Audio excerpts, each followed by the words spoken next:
If your mind took instructions from you, would you create anxiety? Just do the simple sadhana, all of you. You can't do any other yoga. This much you can do, isn't it? You will see, half your anxiety will start settling down.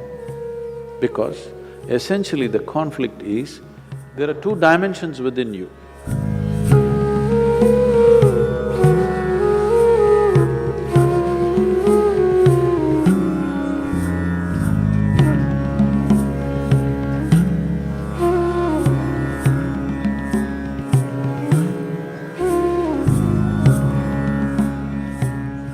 If your mind took instructions from you, would you create anxiety? No. So don't look for answers elsewhere. It is just that your own physiology and your psychological patterns not taking instructions from you. So you said so many things, I try, whatever these big words are floating all over California particularly, about surrendering to it, about letting it go, about… Not for one person has such a thing worked, ever. Has it, I'm asking you? You have anxiety, try to let it go. Does it go? Even a damn flu doesn't go. Yes or no? Even a simple cold does not go, you say go, does it go? So, let's not get into this fanciful states of surrendering, these are all words thrown around. Nobody knows what is surrender. Because when it happens, you will not know it has happened. You can't do it, I surrendered. How's that possible?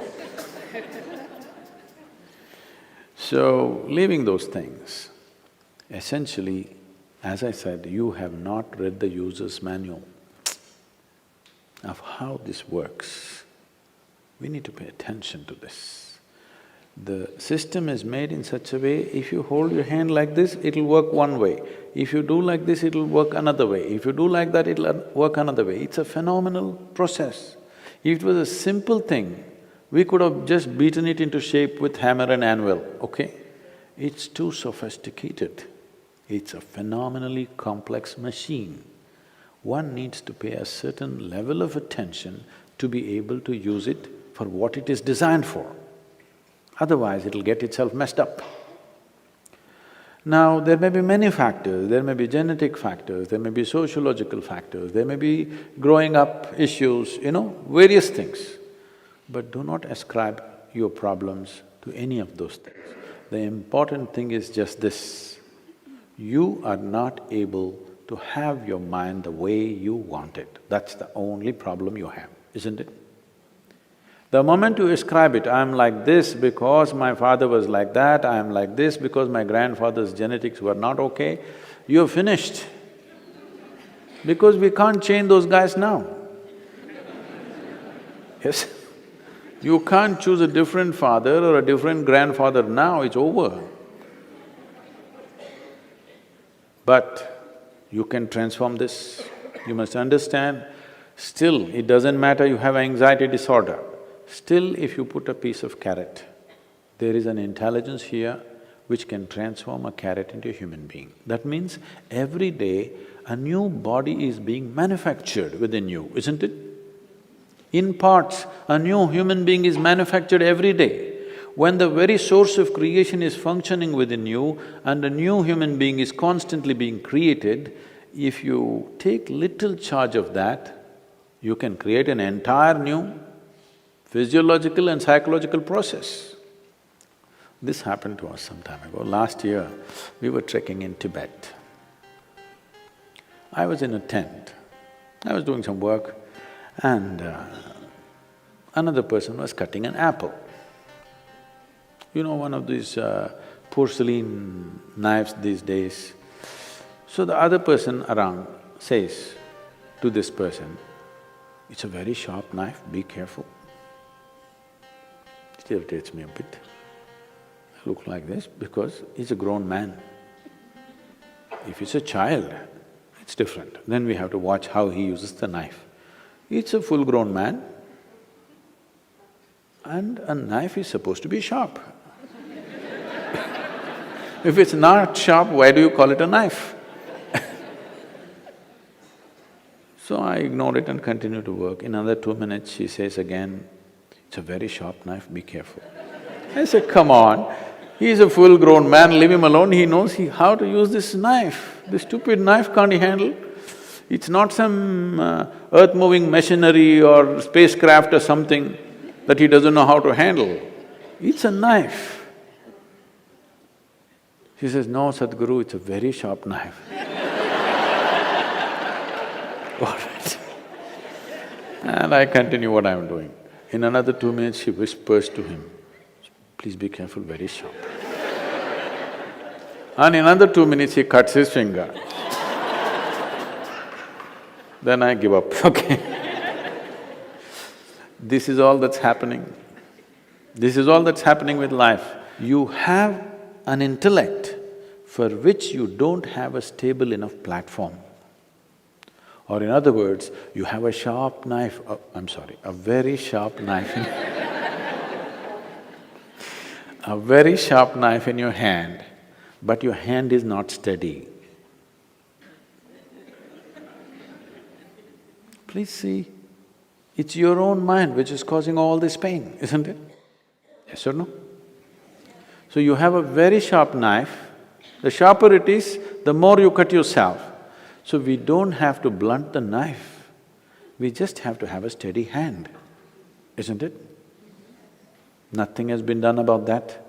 People are trying to blunt the knife with all these sedatives and nonsense. What you take is to blunt the knife. Blunting the knife is not the answer, because if you lower the possibilities of who you are, everything will be okay. If you remove half of your brain, you will be quite peaceful. Because it takes some brain to cause anxiety. If we really remove half of your brain, you will be quite peaceful and you may even be happy, actually. Nothing bothers you. You'll be okay. All right? But that's not what we're looking for. What a human being is looking for is to become limitless in some way. And if this has to happen, you have to create a steady platform. Knife need not be taken away, knife need not be blunted. Only thing is, hand needs to be steadied, isn't it? No process to do that.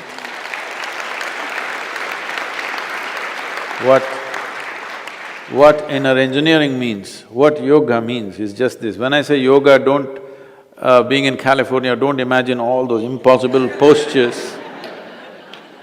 Yoga does not mean postures, yoga means union, okay? The word yoga literally means union. This is the first form of union. Your right and left. This is called as Pingala and Ida in yoga, the masculine and the feminine within you. Just put it together, just do the simple sadhana, all of you. If you can't do any other yoga, this much you can do, isn't it? What you do is something that concerns your life. It could be the sun coming up. Sun is coming up. Without sun coming up, you wouldn't exist on this planet, isn't it? The warmth of life is going on within you only because the sun comes up. Without the tree exhaling oxygen and you exhaling carbon dioxide for it and this exchange happening, you wouldn't be alive, isn't it? Like this, look at it, the food that you eat, the sun, the earth that you walk upon, air that you breathe, water that you drink, people who live around you, whatever, you choose anyone. Just do this, put your right and left together, perfectly, not like this, perfectly, okay? Just look at something that really matters to you. Maybe the sun, maybe the sky, maybe the cloud, maybe a tree, maybe a person, maybe a child, an animal, it doesn't matter what. Just look at it, putting your hands together for 10–12 minutes at a stretch. You will see half your anxiety will start settling down. Because essentially the conflict is, there are two dimensions within you. I don't want to go into an elaborate description of this, because the yogic physiology goes elaborately into this. But to put it simply, even the modern medical science is telling you there's a right brain and a left brain, all right? Just put these two things together. look at with utmost love and appreciation towards something that matters to you. It could be your wife, it could be your husband, it could be your child, a tree, a dog, sky, sun, moon, whatever. Every one of them are vital for your life, isn't it so? Yes? Whatever you can relate to. Putting these two things together, just look at them with utmost pleasantness that you can generate, recognizing how important they are for you. Many things will change. This is the first form of yoga. If I do this, it'll become difficult. And there are many ways to do namaskar, like this, like that, like that. This is the most simple thing. Start here, okay